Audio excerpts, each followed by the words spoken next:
अध्याय 14 गुणत्रय विभाग योग। स्वामी परम हंस जी के शिष्य श्री अररानंद जी के द्वारा लिखित यथार्थ गीता से लिया गया है। क्षेत्रज्ञ के भेद को जान लेना ही ज्ञान है। ज्ञान का अर्थ शास्त्रार्थ नहीं और ना ही शास्त्रों को याद करना ही। अभ्यास की वह अवस्था ज्ञान है जहां वह तत्व विदित होता है। परमात्मा के साक्षात्कार के साथ मिलने वाली अनुभूति का नाम ज्ञान है। इसके विपरीत सब कुछ अज्ञान है। इस अध्याय में श्री कृष्ण कहते हैं, 14वें अध्याय में, अर्जुन, मैं उन ज्ञानों में उत्तम ज्ञान को मैं फिर भी तेरे लिए कहूंगा। भली प्रकार चिंतन किया हुआ शास्त्र भी बार बार देखना चाहिए।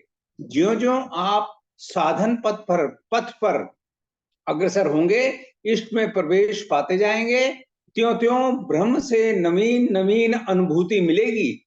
यह सब जानकारी सदगुरु महापुरुष ही देते हैं। पूज्य महाराज जी कहा करते थे कि ब्रह्म विद्या का चिंतन रोज करो। एक माला जो चिंतन से घुमाई जाती है, रोज घुमाओ। बाहर की माला नहीं। जो वास्तविक सदगुरु होते हैं वह सतत सतत पथिक के पीछे लगे रहते हैं। अर्जुन ने भी तो श्री कृष्ण से उन्हें संभालने की प्रार्थना की थी। महापुरुष को शरीर का अंत तो उसी दिन हो जाता है जब वह स्वरूप को प्राप्त होता है। श्लोक 3 में कहते हैं, अष्टधा मूल प्रकृति संपूर्ण भूतों की योनि है और उसमें मैं चेतन रूपी बीज को स्थापित करता हूं।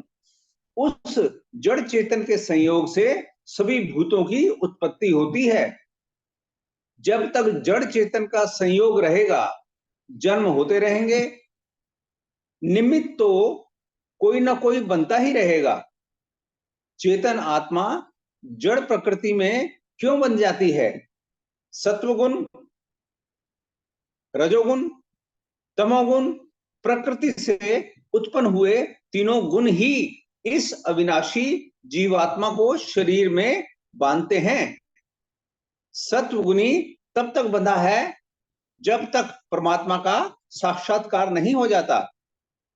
राग का जीता जागता स्वरूप रजोगुण है।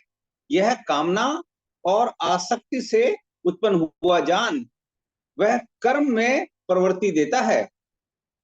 अज्ञान से उत्पन्न गुण तमोगुण है।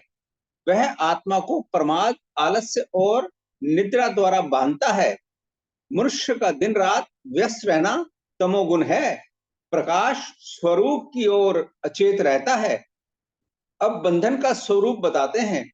सत्वगुण शाश्वत परम सुख की धारा में लगाता है। रजोगुण कर्म में प्रवृत्त और तमोगुण प्रमाद में।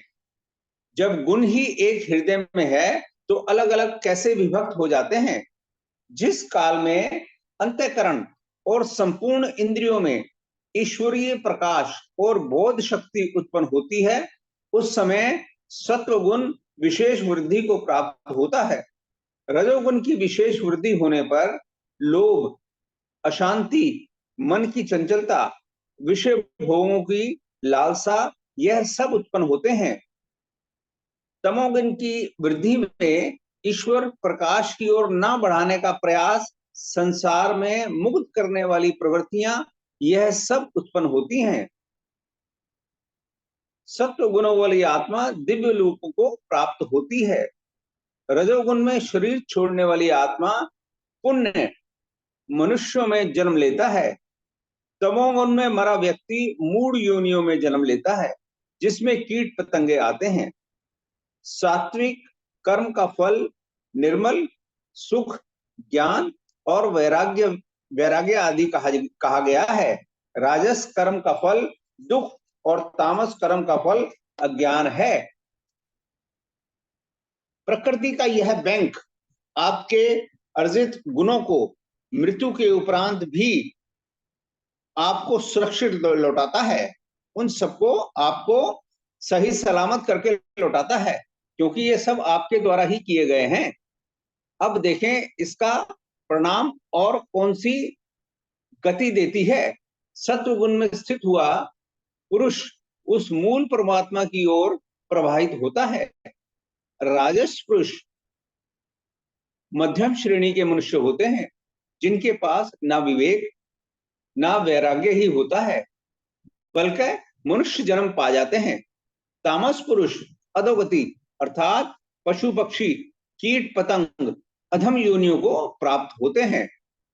जो पुरुष इन तीनों शरीरों, स्थूल शरीरों की बात हो रही है, की उत्पत्ति के कारण रूप तीन गुणों से अतीत होकर जन्म, मृत्यु, वृद्धावस्था और सब प्रकार के दुखों से विशेष रूप से मुक्त होकर अमृत तत्व का पान करता है।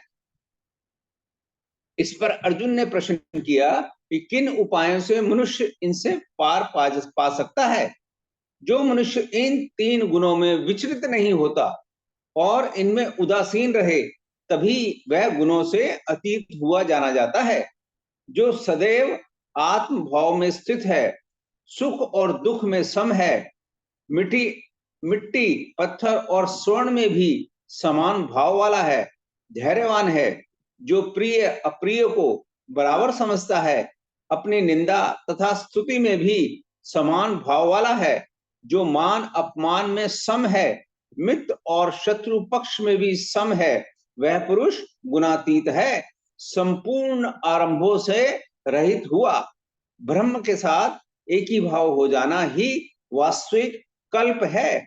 अब यदि आपको अव्यक्त अविनाशी ब्रह्म शाश्वत एक रस आनंद की आवश्यकता है, तो किसी तत्व स्थित महापुरुष की शरण ले, उनके द्वारा ही यह संभव है। अध्याय 14 समाप्त हुआ।